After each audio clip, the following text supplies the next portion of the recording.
aqui é a Mari Coutinho e você está assistindo ao canal Coach. E como vocês viram aí no título do vídeo, sim gente, hoje a gente tem muita coisa aqui pra contar. Então eu já vou convidando você pra puxar uma cadeira, senta aqui comigo, queridinho, porque hoje eu vou falar sobre uma das séries, na verdade a minha série favorita do Rick Riordan, que é simplesmente As Crônicas dos Kane. É uma série antiga e pra você que gosta de mitologias, né, essas culturas mitológicas bastante assim antigas e tal, eu acho que ainda vale a pena ler, dar essa atençãozinha, até porque os Kane merecem, porque até a dona Netflix botou o olho em cima desses irmãos e fez eu quero, invejosa, né, por conta da Disney Plus que pegou Percy Jackson, a Netflix fez eu quero um também, pegou As Crônicas dos Kane. Antes de eu começar a falar sobre o livro 1, o livro 2 e o livro 3, porque a gente vai seguir um roteiro que tem 4 páginas, por isso que eu convidei você pra sentar. Eu não queria gravar esse vídeo de forma errada, de forma que, tipo assim, de forma apressada, que eu acabasse deixando de contar detalhes importantes. Claro, sempre que eu for falar alguma coisa que está relacionada a algum spoiler grande que você achar, ou eu mesmo vou sinalizar que futuramente eu vou falar de certa forma alguns spoilers, até porque eu vou falar sobre o livro 2 e o livro 3 também, então meio que assim, querendo ou não, vou ter que contar um pouco sim da história que já se passou, né? Eu agora vou iniciar essa apresentação pra vocês e primeiro eu vou dizer como As Crônicas dos Kane chegou na minha vida, que claro foi através de Percy Jackson, quando Percy Jackson tava bombando aqui no Brasil. Meu irmão me deu a coleção completa em 2010, se eu não estou enganada, e tipo assim, né, Rick Riordan realmente estava bombando no Brasil e foi lançado aqui também A Pirâmide Vermelha, que é esse primeiro livro aqui, que tá aqui no computador no fundo de tela. Eu sabia na época que ia falar sobre uma mitologia diferente, mas eu não achei que eu iria me apaixonar e que ia se tornar a minha favorita, tá entendendo? O último livro foi lançado em 2012. Eu não sabia, inclusive, que iam ser 3 livros nessa época. E é até um paralelo, se você prestar atenção, do Rick Riordan. Ele escreve uma série principal, assim, de 3 a mais livros, que era Percy Jackson naquela época. Ia ter Os Heróis de Olimpo também. E outra subsérie, que pode ser do mesmo universo, mas geralmente não, que contém apenas 3 livros. Naquela época era Percy Jackson e paralelo com Percy Jackson, As Crônicas dos Kane, então ficava 5 e 3. E atualmente, se eu não estou enganada, é As Provações de Apolo com Magnus Chase, que Magnus Chase também já acabou, e As Provações de Apolo tá acabando agora, né, com A Torre de Nero, que são 5 livros para As Provações de Apolo, se eu não estou enganada, e 3 para Magnus Chase. E bem, perante essa coleção aqui, eu vou falar o nome dos 3 livros, que o primeiro é A Pirâmide Vermelha, o segundo é O Trono de Fogo e o terceiro é A Sombra da Serpente. Rick Riordan também era muito manjador dos almanacs, daqueles livrinhos pequenos de acompanhamento que a gente vê muito hoje, inclusive na J.K. Rowling, sabe? Mas eu acho que quem inventou essa moda aqui no Brasil foi o Rick Riordan. Eu tenho vários relacionados a Percy Jackson, é porque tá aqui em cima e não dá pra ver, mas eu tenho também outros pra vocês. Esse é o almanac aqui das Crônicas dos Kane, que é o guia de sobrevivência. Então aqui tem informações sobre personagem, informações sobre o Egito, informações sobre hieróglifos, né, que usavam muito antigamente, que era a escrita do Egito antigo. Então esse almanac ajuda bastante, a capa é dura. Todos os almanacs dele, na verdade, são capa duras. E é interessante esses almanacs que inclusive tem atividades dentro deles pra você brincar, sabe? Tipo, aprendendo ao mesmo tempo, brincando, se divertindo. Perante esses 3 livros, também vai ter 3 crossovers. Sim, a gente sabe que na Pirâmide Vermelha, na verdade, em todos os 3 livros daqui, vai ter uma referência a Percy Jackson, até porque tudo vai acontecer na cidade de Nova York. Mas depois que ele acabou aqui, As Crônicas dos Kane, ele acabou lançando mais 3 narrativas que estão relacionadas tanto a Percy Jackson quanto às Crônicas dos Kane. Os personagens meio que se encontram. O primeiro foi O Filho de Sobek, que é uma narração que contém o Carter, das Crônicas dos Kane, e o Percy. O segundo veio em 2014, que é O Cajado de Serapis, eu espero estar falando certo, que é uma narrativa que agora tem a Sede e a Annabeth. E o terceiro, que tá todo mundo junto, é A Coroa de Ptolomeu, tá aqui pra vocês a fotinha, que foi lançado em 2015. E agora, se você quiser saber qual é a ideia central dessa narrativa, quais os personagens estão aqui e os livros, né, que eu venho contar também pra vocês, é só continuar assistindo ao vídeo. Bem, se você ainda tá meio perdido, agora eu vou te explicar tudinho direitinho, ok? As Crônicas dos Kane, primeiramente, o primeiro livro foi lançado em 2010. E como o nome já sugere, essas narrações vão conter a história de dois irmãos, que é o Carter e a Sadie. O Carter é mais velho do que a Sadie, num paralelo de 1 ano. Tem momentos que a gente acha que ele é mais, só que quando ela faz aniversário ali no início do segundo livro, a gente vê que na verdade o paralelo é mesmo de 1 ano. Os dois, assim que eles finalizam tudo isso que aconteceu, eles usam um gravador que a Sadie tem antigo, aqueles gravadores eu acredito que é de fita ainda, e eles começam a fazer essas narrações que contam a história de cada um dos livros. Por isso o nome As Crônicas dos Kane. Os livros falam sobre a mitologia egípcia, eu acho que o nome correto, assim, pelo menos aonde eu pesquisei, era assim. Se Percy Jackson vem os gregos e os romanos, As Crônicas dos Kane bota aqui a cara tapa no Egito. Esses irmãos, eles vão descobrir que eles são descendentes de faraós, sim, e é aí que o bicho vai pegar. E já Rick Riordan aqui dizendo, ó, vai ter muita magia, coisa que a gente gosta, né, gente? E que ele vai trazer toda essa narrativa de magos, de deuses, da Casa da Vida, que inclusive tem isso, pelo menos até no Assassin's Creed que eu tava jogando, o Origins tem, e que talvez eu até grave um vídeo sobre a Casa da Vida aqui pra vocês explicando, pelo menos aos olhos do Rick Riordan e das fontes ao redor que tem, né, sobre esse grupo. Mas dada essa introdução básica sobre os Kane, eu agora vou começar a falar sobre o primeiro livro, que é a Pirâmide Vermelha, porque, como eu disse, essas descobertas que eles estão fazendo, que é essa apresentação que o tio Rick traz pra gente, vão acontecer justamente nesse primeiro livro, e a gente já começa também tomando certos tapas na cara, porque o Rick Riordan também nunca foi fazer de personagens, tipo assim, que tinham a vida boa, sabe? A vida maravilhosa. Eu não sei como é que muitos vão lidar com isso. E nas Crônicas dos Kane, o Carter e a Sadie, apesar de irmãos, eles não moram juntos desde que a mãe deles, a Ruby Kane, antes Ruby Falls, ela faleceu, e eles não entendem o porquê disso, mas eles são separados ainda criança. Então o Carter vai viver a vida viajando com o pai, porque o pai, Julius Kane, ele é arqueólogo, então ele vai dar palestras em tudo quanto é canto, falando sobre essa cultura egípcia, e o Carter fica com ele. E já a Sadie fica com os avós por parte de mãe, lá em Londres, sim, Inglaterra. Então, assim, só existe 2 momentos que eles podem se ver. Eu acho que o momento é no aniversário da Sadie, mas o segundo, que é o mais explícito, que já começa o livro aí, é durante o Natal. E a Sadie acha que vai ter, tipo assim, um momento divertido com o pai, porque só vê ele 2 vezes ao ano, mas não. O pai simplesmente leva ambos para um museu e ela fica pistola. Inclusive, o livro é dividido entre as narrações tanto da Sadie quanto do Carter, então a gente vai ver, tipo assim, muito dos pensamentos de um e de outro e o quão conflitantes eles são. Mas a Sadie fica, nossa, você só me vê uma vez por ano e é isso que a gente vai fazer? Como assim? Ela não se interessa nem um pouco por essa cultura egípcia, sabe? Pra ela é terrível, ela só quer viver outra vibe da vida dela, sabe? Mas assim que eles chegam nesse museu e o pai revela qual é o plano, que é meio que por cima, inclusive, que eles vão simplesmente fazer um ritual. Claro que os dois, o Carter e a Sadie, eles não entendem muito, mas o pai deles fala, ó, vocês vão ficar encarregados de prender aquele cara que é como se fosse um diretor do museu naquela sala ali, enquanto eu faço todo o trabalho aqui. E a Sadie fica,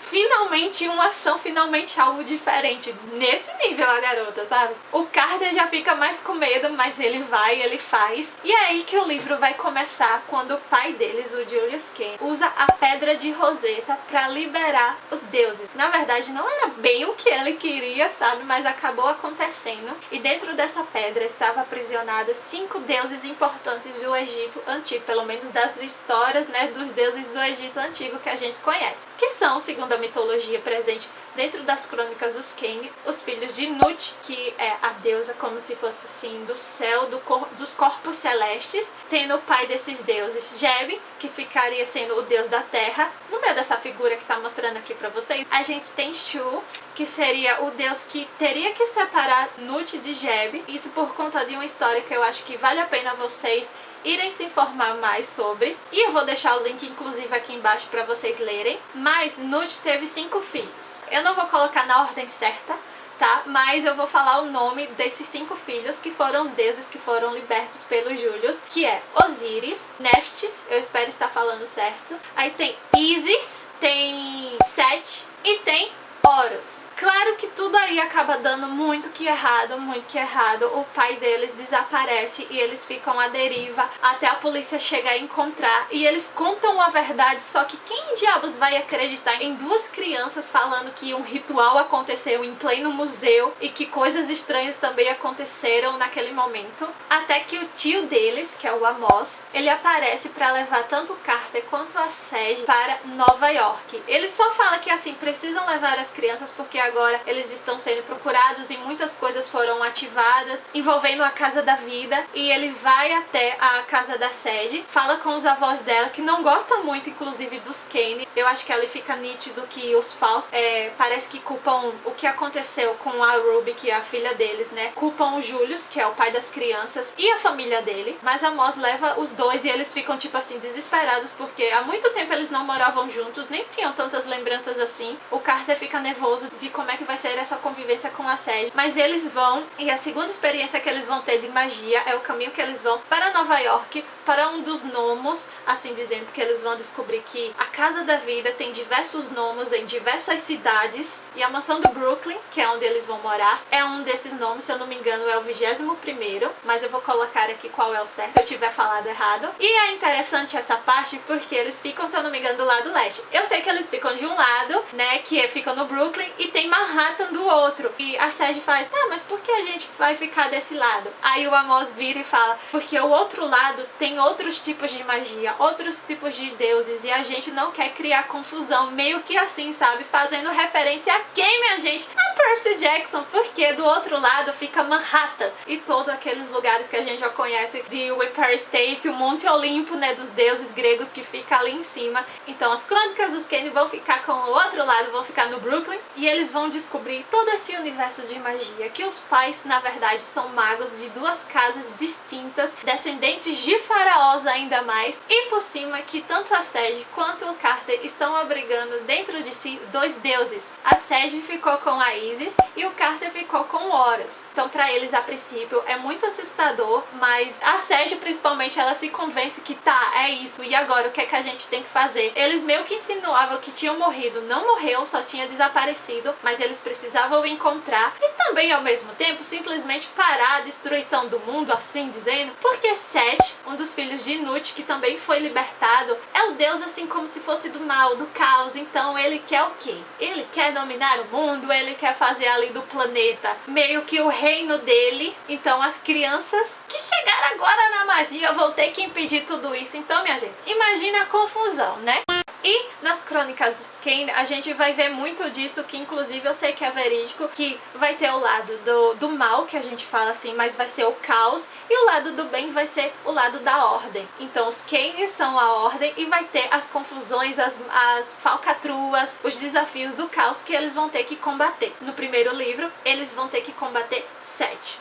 Sinalização de alerta de spoiler aparecendo pra vocês, porque agora a gente vai pro segundo livro, que é o Trono de Fogo. Então eu vou ter que continuar com essa narrativa aqui pra vocês, e posso soltar alguns spoilers. Já tentei não contar muita coisa no primeiro livro, mas agora a gente vai pro segundo, ok? Então se você ficou aí, primeiramente muito obrigada, e agora vem conferir o que tem nesse segundo livro. O que tem nesse trono? O que danado é esse Trono de Fogo pra início de conversa, né? No primeiro livro vai aparecer uma personagem chamada Zia Rashid. Ela é uma personagem incrível, eu acho que ela acaba se tornando a favorita de muitos leitores. Ela é uma maga escriba, se eu não me engano, da Casa da Vida, e ela é simplesmente fantástica, ela tem várias habilidades. Só que acaba que no final do primeiro livro descobrem que a Zia, ela está em algum outro lugar, porque ela foi escondida pelo mago-chefe da Casa da Vida do primeiro livro, assim, daquela época eu ia falar, que era, se eu não me engano, o Skandar, ou Skandar, pra quem quiser chamar. E os Kane não sabiam o que tinha acontecido com ela, mas assim, o Carter meio que fica bobinho pela Zia, e ele coloca isso na cabeça dele, que ele vai ter que procurá-la, até porque a todo momento no primeiro livro a Zia ajuda eles, só que eles descobrem que é um Shabit, são bonecos de argila que ganham vida e até mesmo podem se passar por outra pessoa. Só que ao mesmo tempo, paralelo com essa missão que ele tem, eles vão ter que encontrar os papiros. Esses papiros é o livro de Ra. Só que inicialmente eles não sabem, obviamente, disso. Horus acaba mandando uma mensagem tipo assim, né, via telepatia pro Carter, porque, spoiler, eles se livraram dos deuses no final do primeiro livro. Eles fizeram, é muito demais, até porque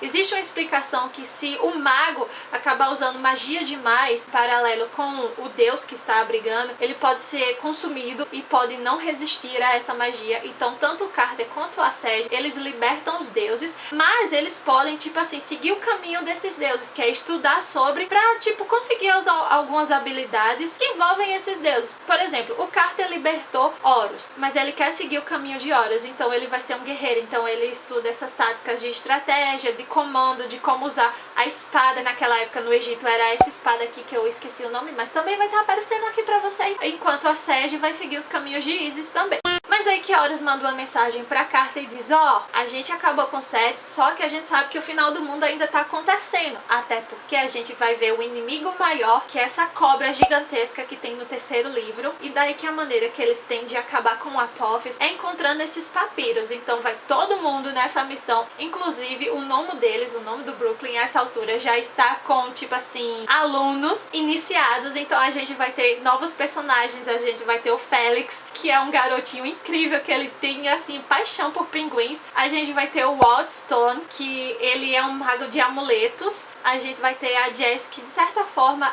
estuda a magia de cura. E todos eles vão em busca desse papiro, que está onde, minha gente? Em um museu. Mas por que eles querem o livro de Ra? Porque a princípio, pra eles, quem é que pode derrotar Apophis, segundo as histórias? Apesar de que eles têm Bastet, inclusive eu não comentei no primeiro pra soltar aqui que Bastet, ela é a gatinha da Sage e ela fica protegendo eles ao longo desses 3 livros. E é incrível porque ela é tipo como se fosse uma mãe pra eles. Só que a Bastet não aguenta mais. Então qual outro deus que pode bater de frente com esse caos enorme? Ra! Então o plano é juntar todos esses papiros que eles vão descobrir que na verdade vai ser o livro de Ra, pra trazer Ra de volta. E a gente também vai ver nesse segundo livro e no terceiro muitos dos deuses agora, principalmente no terceiro, mas desse vai ter Bes, que é o deus anão, que ele é fantástico, e se eu não me engano vai ter Sekret, ou é Seknet. Eu vou deixar aqui o nome pra vocês também, que é uma das deusas também importantes, seguidoras de Ra, que ela acaba indo meio que pro lado do caos. Então a gente vai ter esse tipo de intriga nos livros, o que eu acho interessante. E as cenas de batalhas, que começam a se tornar mais profundas, e também, tipo assim, a habilidade dos personagens já tá grande e continua crescendo em preparação para o terceiro livro. E também a gente vai ter muita quebração de cara. O que eu digo pra vocês é não subestime, sabe? Não subestime o Rick Riordan, pelo menos aqui nas Crônicas dos Ken. Agora a gente já pode ir pro terceiro livro. Tem alguém aí cansado? Até mesmo eu já estou um pouco cansada, posso confessar pra vocês, mas eu espero que vocês estejam assistindo até aqui, pelo menos pra ver esse resumão bem por cima das Crônicas dos Kane. O terceiro livro tem o nome de A Sombra da Serpente, então como vocês puderam imaginar, a Apophis ainda tá aí, minha gente, ainda tá pra jogo, ainda está tentando todo mundo. Mas a essa altura, como eu falei lá no segundo livro, o Carter já conseguiu encontrar a Zia e ela vai ter um papel ainda mais importante, principalmente nesse terceiro livro. Na verdade, todos eles. A gente já começa o livro, tipo assim, gente, mostrando o quão poderosos os Kanes estão. E se antes eles estavam procurando o livro de Ra, que é aí onde eles quebram a cara, nesse terceiro livro eles vão procurar os papiros que contêm informações para derrotar Apophis. Então assim, esquece Ra agora, a gente vai direto pra Apophis, a gente vai tentar combater Apophis com Apophis, assim dizendo. E eles só sabem que eles precisam encontrar esses papiros que contêm um feitiço que vai ajudar eles. Então como é a única esperança que eles têm, eles vão atrás. E como sempre, esses papiros estão espalhados por diversos museus, diversos nomos, só que infelizmente a gente já chega com a informação ali que eles não vão conseguir, porém eles vão ter outra alternativa e que vão ter a ajuda de umas pessoas bem assim, FDP, sabe? As cenas aqui, gente, de feitiços são tipo assim, nossa, a gente começa também com uma da Sage, que é a minha favorita, que a gente mostra o quanto realmente eles estão poderosos. Percy Jackson era a mesma coisa, tá? Aí a gente vai ter uma personagem brasileira. Eu só disse isso agora porque ela só vai aparecer de certa forma em A Sombra da Serpente, que é a Cleo. Ela é uma leitora incrível, se eu não me engano ela sabe falar 6 línguas e você pode perguntar qualquer coisa a ela que ela vai saber, ela vai se lembrar, ela tem uma memória incrível segundo o Carter. E aqui, gente, gente, como eu disse, eles vão descobrir uma nova alternativa de derrotar a Apophis, porque o lance do papiro deu totalmente errado, só que é uma alternativa extremamente perigosa. Quando eu digo pra vocês que é extremamente perigosa, é porque a gente vai morrer. Até porque a gente morre nesse livro também. Mas, mais uma vez, é a última esperança que eles têm e eles vão à procura do quê? Da sombra de Apophis. É por isso que o nome do livro é A Sombra da Serpente. Entendeu? Nesse terceiro livro, apesar dele ser o menor, o que é estranho, mas é onde a gente vai ter mais informações. A gente vai ter mais envolvimento dos deuses. O Carter e a Sage vão precisar muito dos pais deles, que estão lá no Duat, ou Duat, como é que fala? Até porque o pai deles se tornou Osíris, né? A gente vai ter mais situações perante a quem sabe agora, quem não sabe, da Sage, do envolvimento dela com um certo deus, só que ela tá gostando também de um garoto e pra mim, Rick Riordan, eu não vou nem falar aqui pra não soltar um palavrão, porque eu sou educada. Tanto o Wildstone, que é o iniciado que aparece no Trono de Fogo, né? E a Zia, eles vão ser figuras bem mais presentes nesse terceiro livro. E a gente vai ver momentos interessantes que ambos os irmãos vão se separar, até porque eles meio agora que estão por conta própria. Então a gente já viu isso em Percy Jackson, a gente sabe que Rick Riordan tá nem aí, ó, passar esse personagem, vai-te embora. Eu só queria dizer que vocês não acreditem em tudo que essas capas falam, porque, ó, aqui já tá uma joga. Gente, essas capas eu acho que elas foram muito bem elaboradas. Eu coloquei justamente esse comentário aqui porque o que vocês estão vendo aqui pode ser meio distorcido, sabe? Assim como eu fui reler e tipo, what? E pra finalmente finalizar a resenha do terceiro livro, eu posso dizer que é assim, as cenas de batalhas, a cena da batalha final é extensa, é necessária, eu acredito que é necessária, mas depois eu vou fazer um comentário sobre isso. E assim, é a das mais... é confusa e ao mesmo tempo não é. A gente vai ver muito desse poder do caos e da ordem, de tudo isso que evoluiu até agora ao longo desses 3 livros. E que assim, gente, vai acabar de uma maneira que é meio surpresa. Acaba e não acaba. Que eu fiquei, nossa, tipo... é as possibilidades que o Rick Riordan coloca pra jogo, sabe?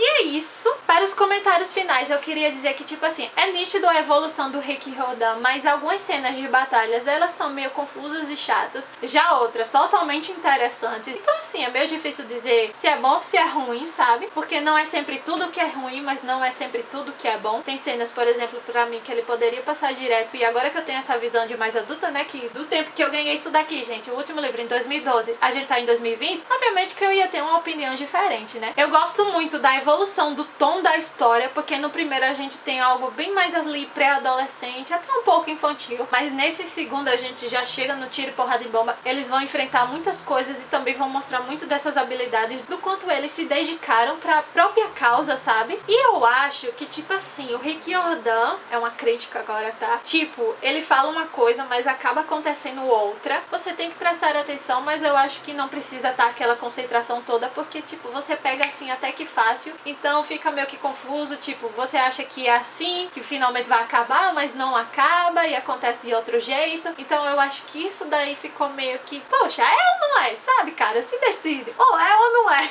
E como eu já falei pra vocês, né, tem crossovers, tem umas certas continuações, mas tipo assim, gente, não são livros, são narrações pequenininhas, o que eu queria que viesse se tornar mais livros, né? Mas quem sabe a gente vai ver isso na dona Netflix, né? Estou tão... gente, eu tô tão ansiosa, vocês nem imaginam. Então assim, quando eu conseguir mais informações, inclusive sobre essa saga, claro que eu vou trazer aqui, obviamente. Até o momento tá tudo bem, assim, quieto até, por conta da pandemia, né? Muita coisa teve que ser paralisada.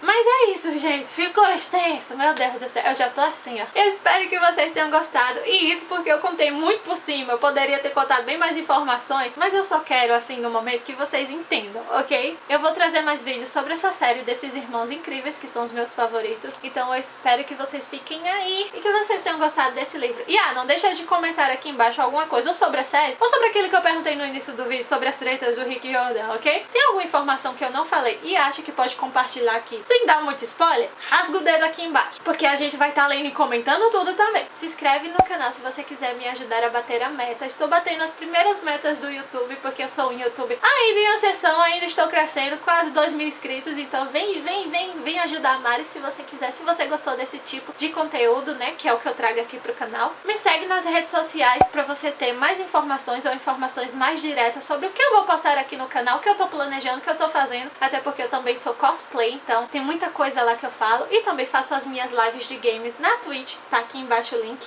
Então é isso, gente. Dá um joinha, compartilha se você gostou desse vídeo e a gente se vê no próximo, ok? Ok, Mari tá cansada agora. E aguardem, gente, até porque a gente vai falar sobre Percy Jackson também aqui no canal, tá? A gente vai sim. Um cheiro no cangote de todos vocês e a gente se vê no próximo vídeo. Tchau, tchau!